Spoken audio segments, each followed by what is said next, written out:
भारत ने यूएन यानी कि संयुक्त राष्ट्र में एक बार फिर से पाकिस्तान को जमकर फटकार लगाई है। भारत ने पाकिस्तान में हिंदू लड़कियों के जबरन धर्मांतरण को लेकर के पाकिस्तान की पोल पूरी दुनिया के सामने खोल दी है। आपको बता दें कि भारत ने संयुक्त राष्ट्र में पाकिस्तान को यौन हिंसा के लिए फटकार लगाई है। भारत ने सीधे तौर पर कह दिया है कि इन अपराधों को अंजाम देने वाले खुद को न्याय का चैंपियन समझते हैं और न्याय के चैंपियन बने हुए हैं।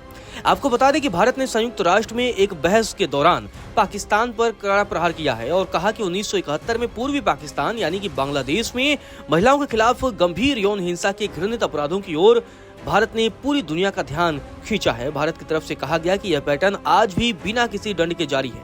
पाकिस्तान के प्रतिनिधि के लगाए बेतुके आरोप पर प्रतिक्रिया देते हुए भारत के काउंसलर व chargé d'affaires Eldhose Mathew Punnoose ने कहा कि 1971 में महिलाओं के खिलाफ यौन हिंसा के मामले शर्मनाक रिकॉर्ड का विषय है। पुननूस ने संघर्ष क्षेत्रों में यौन हिंसा के पीड़ितों के लिए जीवन रक्षक सेवाओं और सुरक्षा सुनिश्चित करने के लिए नवोन्मेषी रणनीतियों पर खुली बहस में अपना बयान दिया। भारत की तरफ से कहा गया कि यह विरोधाभासी है कि जो लोग इन अपराधों को अंजाम देते हैं वे अब न्याय के चैंपियन के रूप में प्रकट हो रहे हैं। इसमें दोहराव और पाखंड साफ दिखाई देता है। भारत की तरफ से पाकिस्तान के उस आरोप का जवाब दिया गया जिसमें कहा गया था कि यौन हिंसा का लंबे समय से कश्मीर में समुदायों को दंडित और अपमानित करने के लिए उपयोग किया गया है।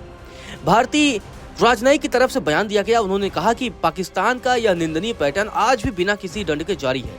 बेतहाशा अपहरण, तस्करी, बाल विवाह, घरेलू दास्ता, यौन हिंसा और धार्मिक अल्पसंख्यक समुदायों के खिलाफ उत्पीड़न के हथियार के रूप में हजारों कमजोर महिलाओं के दुष्कर्म के बाद जबरन मतांतरण की घटनाएं रिपोर्ट सामने आई हैं, जिनका उल्लेख OHCHR रिपोर्ट में भी है। भारत ने पाकिस्तान का पूरा कच्चा चिट्ठा खोल दिया। भारत की तरफ से 2019 के संयुक्त राष्ट्र सुरक्षा परिषद के प्रस्ताव 2467 का भी जिक्र किया गया, जिसमें कहा गया कि पीड़ितों को राहत व मुआवजा कार्यक्रम, स्वास्थ्य देखभाल, मनोवैज्ञानिक देखभाल, सुरक्षित आश्रय, कानूनी सहायता व उनके पुनर्वास और पुनः एकीकरण प्रयासों को सुविधाजनक बनाने की आवश्यकता को उजागर करने में सहायक रहा है।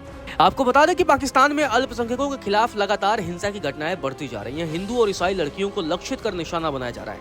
पाकिस्तान के शीर्ष मानवाधिकार निकाय की तरफ से कहा गया है कि पिछले साल हिंदू और ईसाई लड़कियों के जबरन मतांतरण और कम उम्र में विवाह के मामलों में तेजी आई है।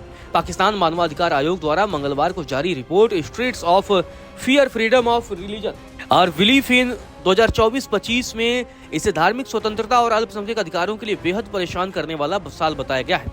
आयोग ने कहा कि इस निंदा के आरोपित खासकर अल्पसंख्यक सदस्यों की भीड़ द्वारा हत्या का चलन भी बढ़ा है। इस निंदा के आरोपित 2 व्यक्तियों को पुलिस ने उस समय न्यायोत्तर तरीके से मार डाला था जब वे उग्र भीड़ की सुरक्षा की मांग पर अड़े थे। तो मतलब आज भी पाकिस्तान में लगातार हिंदू लड़कियों का जबरन मतांतरण हो रहा है।